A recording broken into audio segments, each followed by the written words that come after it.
nonprofit that mission is to attract, retain, and grow AI talent in the region. And this is our month and or year and a half of doing this, and really excited to see all the energy around it here. Let's do just a few intros for people want to share. Who would like to introduce themselves and say hi here? Mike Gilmore, you want to say hi? Introduce yourself. Sure. Hi, I'm Mike. I'm startup CTO north of the city, actually centering in Lowell, working out of the UMass Lowell Innovation Hub right now. And I'm excited to hear, all the Boston and Cambridge news and try to kind of pull it a little bit outside the city and do a similar thing, kind of echoing out this way. That's fantastic, Mike. And Mike, how did you, is this your first time or have you been here before? I've been here once or twice before, just kind of listening in. Yeah. Um, and I keep my fingers on the pulse of the AI meetups and everything like that. So I'm not exactly sure how I found out about the group. Well, good. Well, welcome. Let's have a Christine Parker. You want to say hi and big contributor? Yeah, hi everybody. Christine Parker calling in from Boston proper, co-founder of an AI startup here, and just excited to be here. Has had been a whirlwind week here in Boston at the Museum of Science with a couple of different events, and of course, the Women Applying AI event. So just really excited to be here, and also give a couple of updates later on. That's fantastic. Do we have any college students or recent grads join? That's such a critical audience that we continue to reach out. Yeah, Luke, I'm sorry, go ahead. yeah. Hi, Paul. This is Abhijit. So I'm a recent grad from Babson, a graduate in business analytics. Yeah, so I'm excited to be here. This is my first call. But I've been interacting with the AI community in Boston more frequently at conferences at MIT. But happy to know how can I contribute as a volunteer. So looking forward to working Well, with you. fantastic. Well, welcome. Any other current or recent college grads want to say hi? Great. So let's jump in. So the purpose of this is a few things just to remind everyone. We're not soliciting business here. The purpose of this call is really succinct. That means 2 or 3 minutes, sometimes 5 minutes, updates on key initiatives. Part of this whole group is doing practical and tactical efforts to grow the AI community. This is not a complaining group. This is not a group to debate policy. This is not a group to whine and moan about the VCs not doing anything or not having enough money for startups or the state not doing anything. If you want that group, get your own group here. This is stuff doing really practical stuff. Things like the AI career fair, things like coordinating meetings like this, things like having video and stuff like that here. So that's the real purpose. If I move us along, it's only because there's other people want to give updates here. So please don't find any of my gentle suggestions of moving along an agenda anything other than making sure we have enough time for everyone else in here. In terms of updates, let's kick off with we had a really wonderful event on Wednesday. Christine or others that attended, you want to share a little bit about this event? Sure. Yeah, I just think it was a wonderful collaboration between AI Blueprint, the Museum of Science, and also the HBS Alumni Association of Boston. And the panel was stellar. We had over 300 and we had almost 400 people register and a high attendance rate from that, probably over 325 or 350 actually were there. And it was just a really fantastic conversation, and you could really feel the energy and the interest. So I think the museum was really pleased, and everyone there, I think, had a really great evening. Debbie, you want to share a minute on this? I just wanted to add that in case people don't know, as of July 1st, Christine Parker will be the co-president of the HBS Association of Boston. So another another thing to add to your resume. But Yeah, thank you. yes, the partnership, I think, between MLS, HBS, the Harvard Business School, and AI Blueprint is very solid. This model is really working for events. And as we give our update on the MOS connections, I think that's the model we want to try to use for Boston AI Week event as well. But this was wonderful. And Paul, as always, you did a great job. Well, Yes, thank you, Paul. Kudos and much appreciation to Paul. Fantastic job. Well, and I think the thing I thank you, but the thing I really want, Christine and Debbie, I think you guys are really exemplifying the cross-pollination we want. So you're bringing HBSB to Museum of Science, which is, on top 2 or 3 in the world.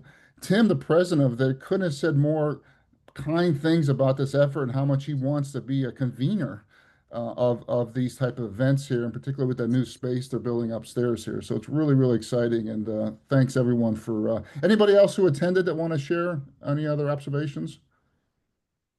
The energy was through the roof. I mean, it was really. I mean, it was like I 7:59, and we had to be out by 9:10. I think there's still 200 people at 9:15. Yeah, there was a long This- line after that. This is Cara. Just quick. So, folks who know me may know that one of my jobs is at the Museum of Science. And I have to say, Tim was thrilled. So we had a nice powwow after. And I think you really very effectively got the the AI blueprint on his mind and his mental map. So I think there's a lot of really great things that could come from this. So great job. Yeah, he actually mentioned it in passing. We had our annual board and trustees meeting yesterday at MOS, and he actually mentioned it in passing. So it was still very much on his mind, even in the middle of this huge annual meeting. He was Yes, to the entire board, he mentioned it. Yes. yeah. It's just fantastic, and he was This very. would add, the sense of community that we're all building is just fantastic. It felt great the other night driving home, a beautiful spring night, but the sense of community where we're all pulling for each other, you could feel that the other night, Paul, and we all owe a lot of thanks to you for helping make this a community. It just was great.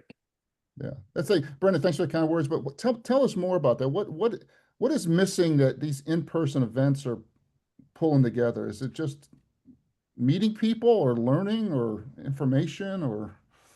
I think in a lot of ways, what we're doing with the community is taking away some fear, and that the people on the edges that are not like us, that are not using AI every day, they are afraid of it. As I talked last month, and I've really started to work hard on AI literacy, which I'll talk a little bit more later. I think these community events allow the people on the edges, like Tim from Museum of Science, who is an influencer and an important person in our community, now will start to think a little bit differently about AI.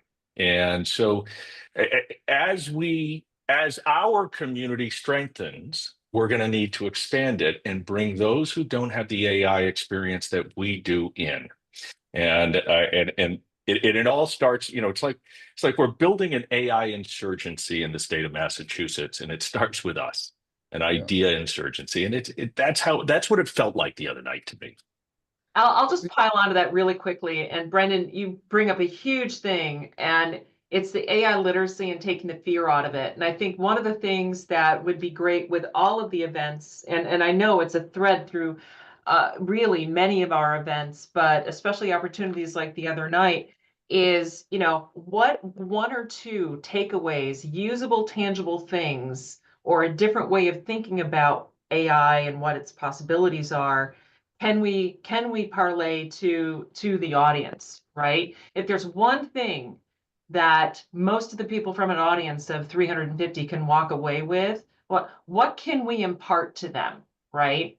And I think people are really hungry for that. Like, they kind of get theory, like everybody kind of gets theory at this point, or most people, but like, what is it that they can go click on at 1 or 2 levels deeper and help them in their own headspace and daily life on AI?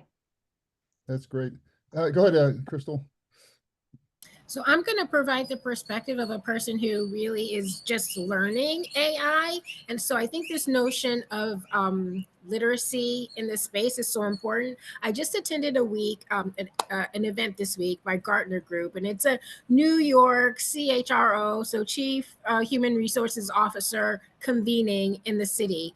And one of the things that was so powerful about coming together, that I think there could be some insights here too, is that human resources is very broad, and not everyone is using AI. But to piggyback off of Christine's point, some small action item or takeaway particularly if it's delivered in an example, like a small example, is so powerful. So we talk about learning and development and trying to upscale senior leaders and how it's awesome to have one-on-one coaching for the executives, but how even a virtual coach in AI gives you an opportunity to scale something like that. And there was a small demo, like a minute demo, but it was so powerful because it brought all this theory to life. So things like that, I think, are really beneficial for giving people like myself who are just learning AI an opportunity to see how it can really be operationalized in their day-to-day lives. That's great feedback. Jay, Tara, if you want to contribute. It's Jeff Tartikoff. Jeff. Oh, Jeff. Yeah, Oh, yeah, yeah. yeah, yeah. Hi. Yeah, I attended the event, and I just wanted to add on to some of the comments. The comment about people not really being, well, being afraid of AI and what the implications are. Having the event at the museum itself, I think overcomes a lot of that fear and opens it up more than maybe if it was at like even Harvard or MIT or the Nerd Center. It's a more inclusive space. So kudos to everyone for pulling that off, and it was a great event. Yeah, Jeff, and thanks for the great post about the event on LinkedIn. Jeff, one of the things that's interesting, they had a Slido there where the audience could submit questions, and I had my iPad over there, I was reading it. There was probably maybe 100, 150 submissions, which was great. I'd say at least a third of those, Brendan and others, were about the fear. It was really interesting. It was. I'm too much of a Gen AI enthusiast, way over on that side, and continually to be underappreciating the magnitude of the bell curve of the fear and anxiety and uncertainty that's in almost every audience we have out there. I spoke to 200 manufacturers yesterday at the Mass MEP manufacturing event in Worcester. And fear came up, fear of security, fear of, I don't know how to use it. The problem of people thinking it's search, not solving. And, they look at the little box and they think it works like Google. There is a big divide out there that we as a community have to help people overcome. That's great. Well, let's keep driving. Thank you, Brendan. Thank you, everyone, for making the two other highlights I want to talk is Sabrina's over on the right. Sabrina is the new executive director of the Massachusetts AI Hub. This is one of the initiatives that came out of the $100 million funding there. So she's new in her role. The fire hose is on, but she's a great member, and we're great to have her in the community here. Jay Ash, who I've just to get to know, runs Massachusetts Competitive Partnership. It's a nonprofit for the 30 or 20 largest companies in Boston and how to stay competitive. He's a real advocate and now is understanding how fast and how much energy is in this community here. And then Chloe's a second-year MBA student now at MIT and one of the many emerging leaders we want to support. She's the one who's done a number of things, but one of which has pulled together that first hackathon of two MBA schools, HBS MBAs, doing a hackathon competition versus the MIT Sloan one, which was the incredibly oversubscribed. But those in particular are the type of young leaders that we want to find, overly support, and get them excited about fostering their careers and events in the startups in the Boston area here. And speaking of events, one of the real assets we have in our region is our own unique John Warner. John, are you on the line? Like I saw you log in. I am here. Yeah. You want to share an Great. update on Can I all the share my screen? Yeah, please go ahead. Yeah. So hi everyone. Every month I do 8 speakers. And this Monday I have the CTO of HubSpot, John Chesto, Karim, former CEO of Slack. So this will be great. If anyone has ideas for the monthly event, let me know. Just a few upcoming things. August 8th on Martha's Vineyard at Villa Rosa, which is where Martin Luther King wrote a lot of his speeches. It was considered the Civil Rights White House. Malcolm X spent time here. I'm going to be curating an event I did it a few years ago. Valerie Jared, who introduced the Obamas, was one of my speakers. All the speakers were African American the last time I did this. I had about 400 people, but I wanted to continue that nice tradition. So I'm gonna put something up about those dates. And it's right near the ferry. It's like a few hundred yards away. A lot of history. The talks will be in the house, probably about 25 talks. Um, LeBron James is head of his foundation was there last time, so it should be interesting. Then September 8th and 9th is Stanford's Imagination Action. And as many of you know, I run this event in this dome in Davos. And part of my thinking is every April do MIT, and now every September, right before school starts, do Stanford and get the best of these two schools to come and present at the Dome. There are 20,000 MIT alumni in the Bay Area. I'm reaching out to them. Things are really coming along. For the Stanford event, I have one of the premier venues on campus, the Stanford Alumni Center. The event's going to be 2 days, September 8th and 9th. This only says the 9th. I am thinking I do have the 8th on campus, but I'm wondering there's an amazing venue at Google that they built, which is not too far. I'm wondering if I should do 1 day at Google, uh, kind of like at MIT where I have CSAIL and some other partners. I have Sign, which is Gordon, who used to be one of my students in my group at MIT. He is a professor there. He has 25 grad students and runs a center. They have like 30 corporate partners. They're doing computer vision for robots and AI and headsets. So really excited to be partnering with him. HAI, which is a really big operation, 30 different groups. Think of the Media Lab times five. They're a key partner. And then Stanford Hospital and Clinic. I was with Clara Tsai, who's a big supporter of this yesterday, and telling her what we were doing. These guys aren't theoretical, and they want to use this event as a way to showcase AI agents doing real-time stuff in health. And I know the Microsoft announcement 2 weeks ago presented some of this stuff, but I've gotten them excited about annually presenting things. So those are the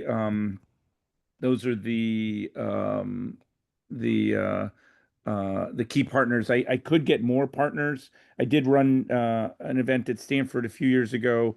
I kind of know the politics of navigating there. These are the themes we're going for, and I want to make this event one of the most special AI events of the year. So if any of you have topics that relate to these or know people, or let me know. Again, we're going to have the panels, the lightning talks, the technical talks, do all of that. These are the speakers we have so far. So we have some great people. We also have a $50,000 prize for startups and like $500,000 in kind from like cloud providers and stuff. So I see this as a something special, similar to what we're doing in Boston. But I want the Boston crew to feel very comfortable going out there and building a connection. Then last year we did the AI Summit. I think some people on here may have been there. We had 100 people. I have 3 venues, amazing venues. I just haven't decided which one. So that's going to happen. Then October 14th. Last night I was at Whoop. We're really excited about this. I think there's a lot of hype and used car salesmen, snake oil salesmen talking about longevity, and a lot of AI has to do with health and so we're going to do something on the top floor of Whoop. I want to make this the Oscars of this kind of stuff, and then we're going to do something with the Quinn as a reception, and then November 15th, 16th, and 17th is Planet Action. These are scalable ideas that can have impact by the end of the decade. AI is a dimension of it. 2 days at Kresge and at CSAIL, and then the third day is at the New England Aquarium, where the ideas from the year prior and the year prior come. And what I'm doing is inviting all R1 universities, there are 210 around the country and their equivalents around the world, to present ideas here. And I want to get ultra high net worth and high net worth families to come shopping for investment and philanthropy ideas. And I want to get other networks of networks. So love some help on this. This is like the Allen and Company, YC, Oscars, and MacArthur Fellowship of Scalable Ideas. Climate is not in the name. It's all about sustainability. And then December, we're really excited. There's a brand new music building at MIT. We're going to do TEDx. It's December 13th. I haven't put the date there. Taking nominations. Really excited about that. And then January 21st is the next Davos. I have the Dome. Gonna have the three other recording studios, and I feel more organized than ever. I have some really high profile people locked in for this, and I want to make this Massachusetts's. A lot of the Indian states have presence at Davos. I want this to be seen as the Massachusetts one. And for those of you who don't want to spend all the money to stay in Davos, this is a 1 day event, so you can stay in an Airbnb in Zurich. Just come on the train for like $200 the day and leave. So this is really coming along. And then next year, continue what just happened on April 15th at MIT. And then at the end of each semester, we do TEDx MIT. So, this is foreshadowing a lot of stuff. But Paul asked me to kind of give an update. So thanks. Really, really fantastic, John. And I think it's another highly unique asset of our region here. So thank you, John. Any questions for John or thoughts? So just fantastic. So John, thanks for sharing. Let's keep rolling with one other thing. I'm a passionate photographer, and I just got around to compiling my 2024 photos, and I just put it in the chat. That's yeah. And welcome nominations for Stanford. And don't see this as me selling out like Zuck and Gates, going west. This is my way of bridging these two regions and seeing this as a mega region. And I think Massachusetts can totally benefit from it. And I'd love some help on thinking about how to make this a win-win-win. Yeah. No, I think, and John, you've been particularly articulate of how part of the mission of AI Blueprint is to show regional leadership, but also show global leadership as well. And obviously, you're demonstrating that with Davos and Stanford here.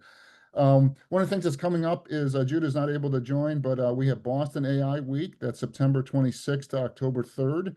I was just this week. I was just in New York on Tuesday for New York Tech Week. They have, I think, 800, 1,200 events. It was quite a thing here. Andreessen Horowitz co-funds that with $250,000. Been doing it for I think 10 or 15 years. But we can start the same thing, and this is the first one. We have over 30 organizations now that have signed up.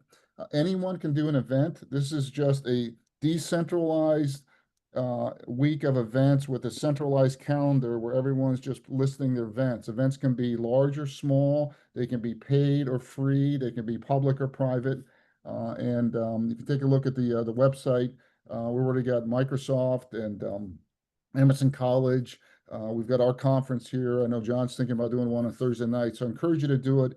It's really a great set of activities, and there's a lot of excitement around it. There is no cost to do that, but each venue is responsible for their own cost and their own activities here. Are there questions on that, or anyone? Is anyone on the call considering an event, and you want to share what you're considering? Can I just ask Christine and Debbie, are we already talking about MLS for this? For something we Yes. could do with the Yes. museum? Okay. Yeah, Yes. we have a slide catch- coming up. Yeah. Oh, good. We'll catch up. Good Yeah. segue. Thank you. 100%. Yep. Oh, and also Paul Greenberg Turig is extremely interested in sponsoring an event. I've got to catch up with Gene. Oh, fantastic. That's fantastic. Okay. All right. And one of the things that's critical on this is October 1st is the career fair at Heinz. So last year, this is the citywide career fair. We don't have one. We tried it last year it was like an afternoon, 2,000 people showed up and waited 2 hours. People drove for 4 or 5 hours. So there's a real thirst for career fair because digital job search is so broken right now. And we should have one that's, 10, 15, 20,000 every single year at the Heinz. And so that we already have the space for October 1st. I think it's 12 to 5. It'll be tables. I think tables are 3,000 or 4,000. Judah's running this year, but it really is an important aspect of it. And we continue to find, at least I do in my day job at GA Insights, that companies can't find the AI talent they're looking for. They're looking for people who know Gen AI for sales, knows Gen AI for product management, knows Gen AI for the development here. So it's that interface of knowledge, and that is what really differentiates these jobs, that they have 6 or 8 things here. And I continue to see a real bifurcation of people who know AI, 5%, and the other 95% feel like AI, and this goes back to Brendan, your literacy thing, is some mysterious thing over there.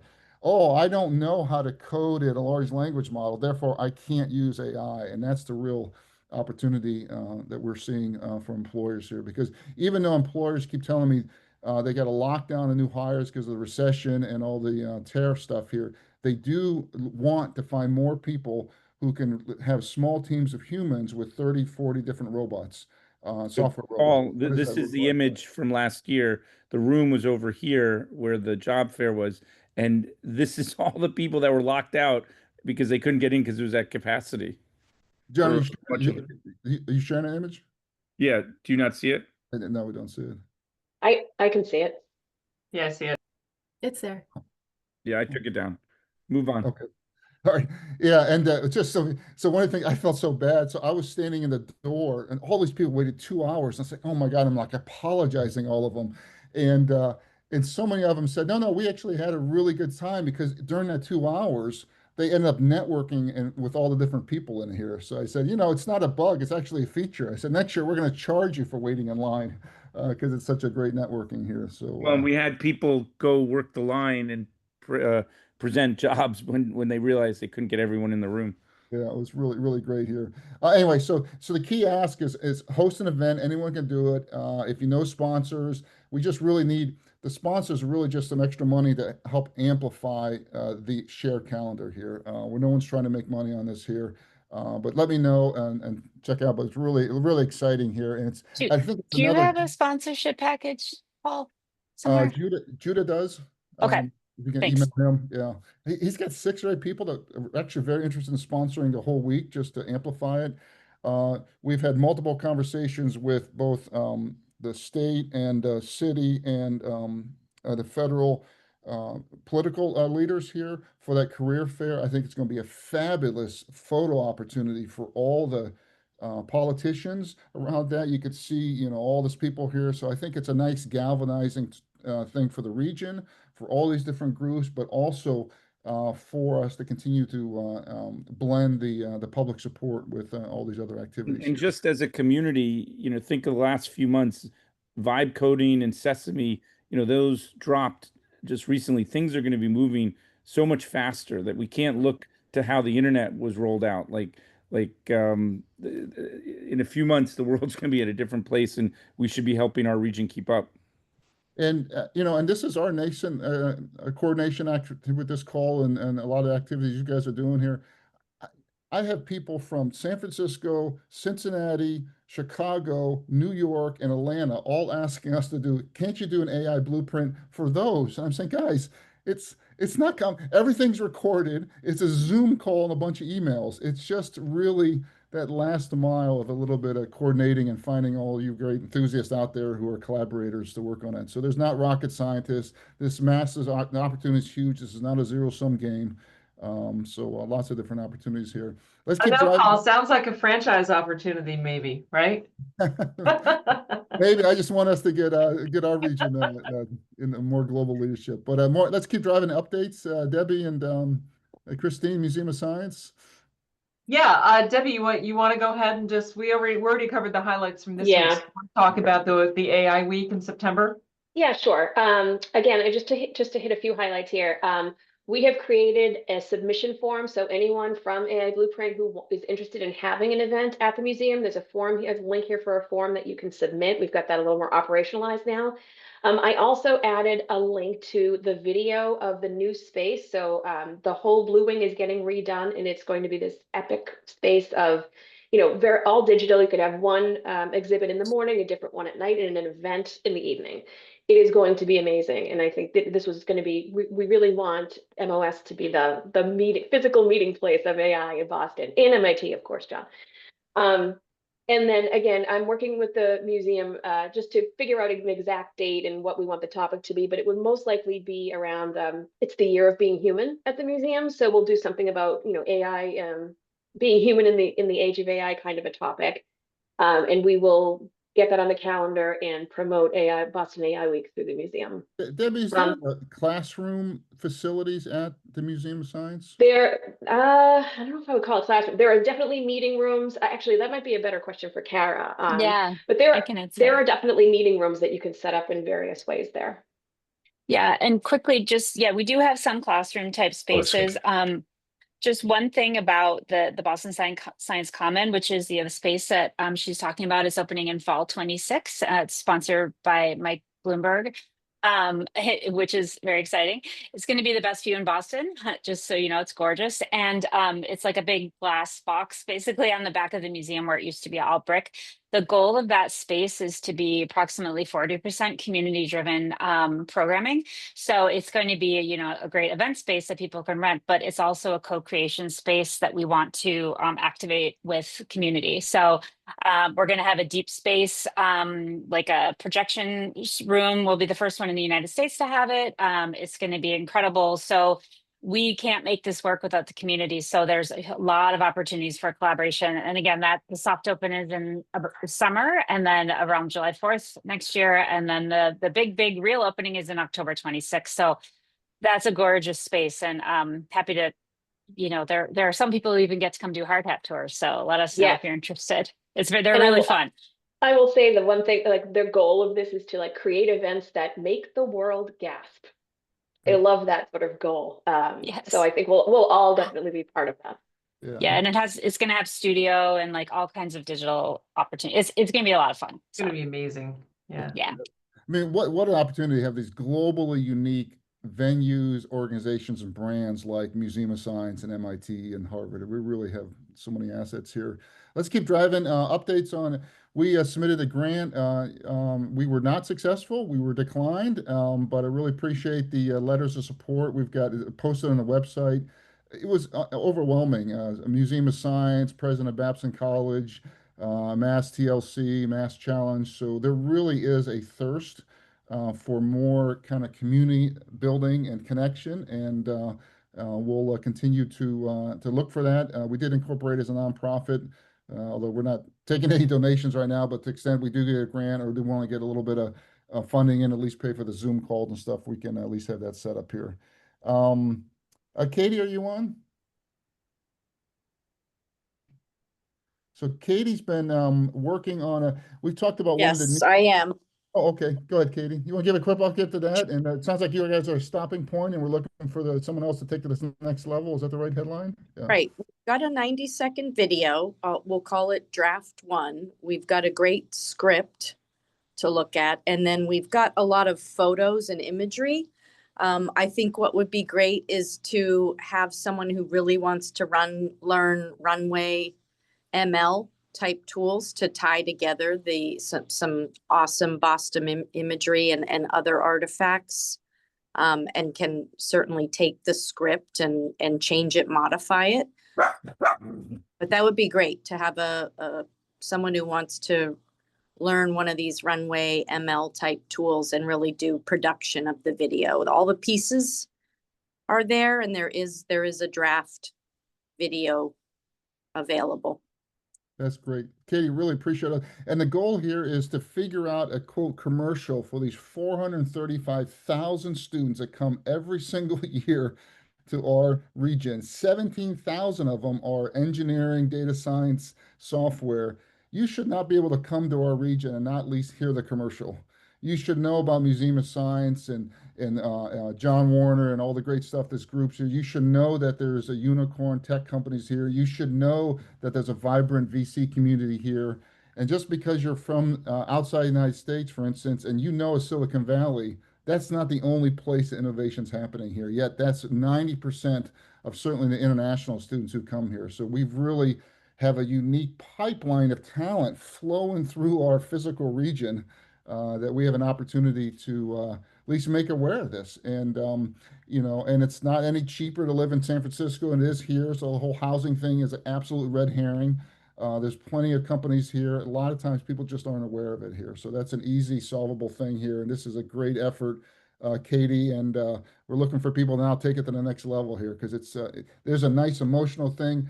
We also have little videos of why people stay that we can incorporate that. There's probably ways that, talk to some founders. But anyway, if you're creative or know agencies that want to donate some time, please let Katie and I know here. This is really so Katie, thanks for all that really hard work. I know this is short videos are not easy to do right. So thank you.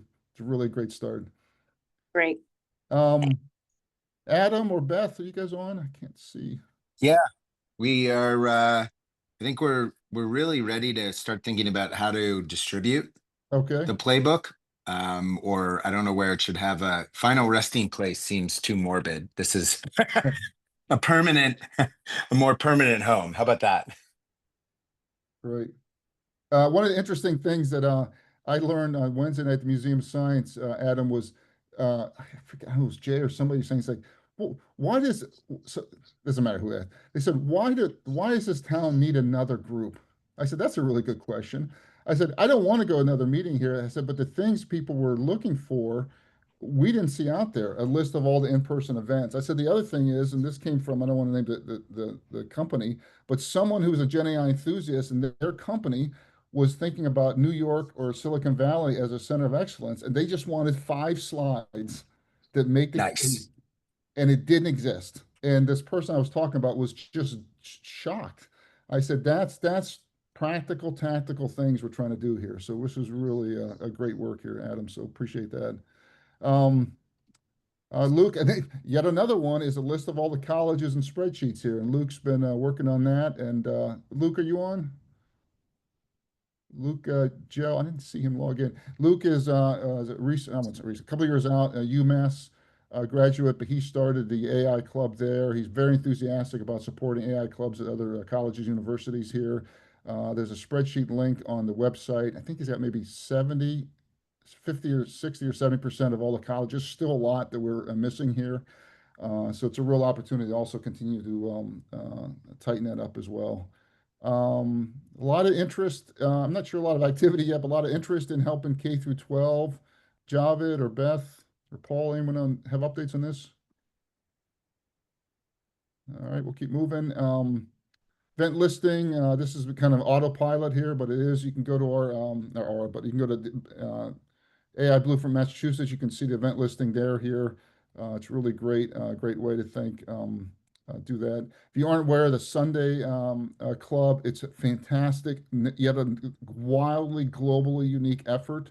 That's 10 hours every Sunday where Artem and others, between 50 and 70 engineers, code all day with a new set of technologies to do an application. It's really breathtaking. It's open to the public here. I encourage you to at least go there and try for a couple hours or a day. This was proposed. Serge, who's the co-founder of it, who's very involved with the AI venture studio at MIT class that I'm involved in. He was stuck in London. Just an example of these crazy times. Just pointing that out. There are consequences for some of the things that are happening. Oh, John, he was stuck in London because of the visa thing with the Yeah. Yep. Disappeared for 5 months, and that's why. Oh, yeah. Serge and Artem are just really unique people in that regard. So we want to support them. Matching services are proposed. I don't know if there's any progress on this. Brendan, you want a quick update on Kendall project? Yeah, so we've had several public workshops in the last month, including CFOs, and a fantastic group of nonprofits that Christine Parker and many other people on the call helped put together this week. It was this week. My gosh, it's been a busy week. One of the biggest challenges that we're starting to face in the amount of research that we've done on AI literacy, if you go to the next slide, one of my ask of this group is to help standardize this draft definition or adopt a version of this. What we're finding as we talk to more and more companies is there is actually no definition of what AI literacy means.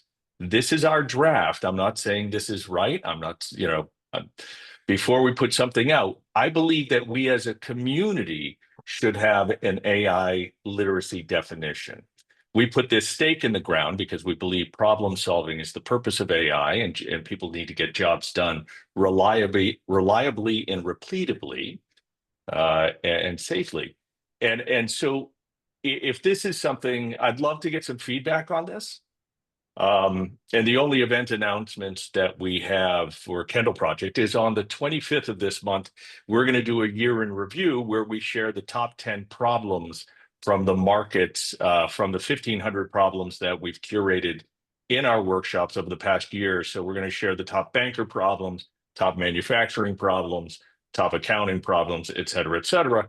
And we have not chosen a date, but we will be doing a free workshop for post-college grads, people who have just graduated from college. I don't know if the rest of you are seeing this, but there's a lot of young folks that virtually 8 out of 10 that I'm running into are struggling to find a job this year. And we want to make sure that they are AI literate. So we're going to have an open free workshop for the post-college grads sometime in July. We don't have a date. So June 25th, we're going to share the types of problems that we want people to solve with AI that we know the market has demand for. And then sometime in July, we will be doing a post-college grad workshop. But if you have feedback on this AI literacy definition, please, I don't want it to be a Kendall Project definition. I want it to be a community definition. And I think it's really important because we had 3 people yesterday at Mass MEP say, what is AI literacy? Well, if we don't all have a standard way of saying it, we're all going to go off in different directions. Yeah, great. Go ahead, Crystal, then we'll go to Beth. So I have a quick bit of feedback. I love the definition. I love the start with solving problems. The only thing that I would perhaps add is I believe that we're really looking to better understand how to solve problems at scale, right? So the speed and at scale would be 2 ads, but I do love it. And I think having a consistent way to think about a definition is spot on. Yeah, great. Go ahead, Beth, and then we'll go to Alice. I was just going to say, Brendan, I put it in the chat, but how would we want, Paul, it struck me in the thing on Wednesday, you said, people come here because they also want the good schools and whatever, and that's why they stay. So how would we want to align this AI literacy with digital literacy, AI literacy from, elementary K through 12 to college, right? How do we want that to go from that level up to workforce relevance? So, or do we not? But I mean, I think it might be something to think about. I know one of the awesome people I met last night, Morella's on here. But I don't know. I just a thought. Great. Thanks, Beth. Go ahead, Alice. Alice, you're on mute. As it relates to the literacy draft, I think we need to do a better job of really defining what AI is, because there's a lot of confusion about what AI is. People immediately jump to LLMs, right? I mean, there's so many interesting applications of AI and machine learning for medical devices, what have you. So it's a complex field, and I think we need to really get really clear on what AI is and set up some sort of I don't know if it's a I don't know, a nomenclature library. I don't know whatever you want to call it, but then we set out our literacy draft and talk about it, because there's so many ways that everybody can leverage AI in their daily workflows. And there's people who are building, products around, machine learning or NLP. I mean, there's just so many advancements in the field, but we need to really, I think, start with just some basic definitions. Are we, is it rules based? Oh no. Is it general purpose technology? Great. This is machine learning. This is what you can do machine learning. This is how it treats unstructured data. I mean, to get into the sort of the weeds of definitions, I think it's important because people still don't know what AI is. And I do see a lot of fear in the marketplace. Alice, I think you're bringing up a really important point, and something that comes up quite a bit with us. And we often talk about what we're teaching with the Kendall Project is how folks from the loading dock to the boardroom can use large language models on a daily basis. But the definition I put out there, you are completely spot on. The AI part of it's a little vague. You're right. Thank you. Yeah, no problem. And also, Paul, I wanted to tell you that I'm working with Luda on the matching project. So I am actually just started to get onboarded with Women Applying AI. So I just got on this week. So I don't have an update for you, but I am going to have an update for you shortly. Fantastic. Thank you. Go ahead, Jeff, and then we'll go to Andrew. Just to piggyback on the prior comment and something we discussed earlier about people having not a full understanding of what AI is and fear behind it, maybe incorporating something about elevating people or having a more human-centric kind of component to the statements, so that it kind of gets over the hurdle of people thinking, oh, this is going to take away jobs, and this is where, you know, the fear that is instilled in a lot of people about what the implications are of AI in a negative way versus trying to focus on positive possibilities for it. Great, thanks, Jeff. Go ahead, Andrew. Yeah, thanks, Paul. So I love the comments that are coming in, and I love this initial draft here for us to kind of beat up a little bit. To be perfectly frank, just as I heard some of those comments, one of the things that kind of seemed to come to life for me was some form of maturity curve, right? So AI literacy could mean something very different for a K through 12 community than it can for, you know, PhD in this area, than it can be for a finance professional that's using it that may not even be aware that they're using the brute force power behind these tools, right? So I love the idea of having an overarching kind of structure, but I do think that there are levels to this. And I don't think anyone needs to feel or should feel like they need to be the black belt right out of the gate, right? There's this kind of this continuum that they can walk through, and I think that should definitely be reflected. Yeah, that's great. Thank you. And Brendan, we're doing a lot of AI training. One thing I would at least feedback is I think this topic is so big and the interest is so wide. Is this policy or productivity tools? So I've got a lot of people who want to be AI literacy because they want to affect policy. They want to be AI literate because they want to affect the discussion on income thing here. And at least for me, maybe I'm misreading. To me, this is a narrow personal productivity thing we're talking about here.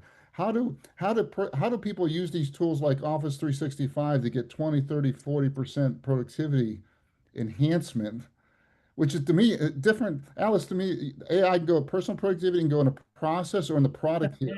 But 90% of the thing we're talking about here is personal productivity that seems scary and everything else here. But maybe that's too narrow, Brendan, here, but that's what I'm. Yeah, but as a consultant, one of the things that we're tasked with is coming in and looking and doing an audit of all manual processes that are run on repeat, because those things are prime for automation, right? Or augmentation, right? We have to differentiate between automation and augmentation. So I think you bring up a great point, which is, you know, there's a way to do this. And I also like the points earlier about having the adoption curve, because every organization and every vertical, and if you're an enterprise player, everyone's going to eat your lunch if you're not leveraging AI, right? But if you're a mid-market company, maybe it's not so pressing for you right now, but it will be in 24 months, right? And then let's look at agentic AI. We haven't even talked about that. I mean, but there's a lot of opportunity. And I think the adoption curve and the knowledge curve is very important to differentiate as well. I like that point.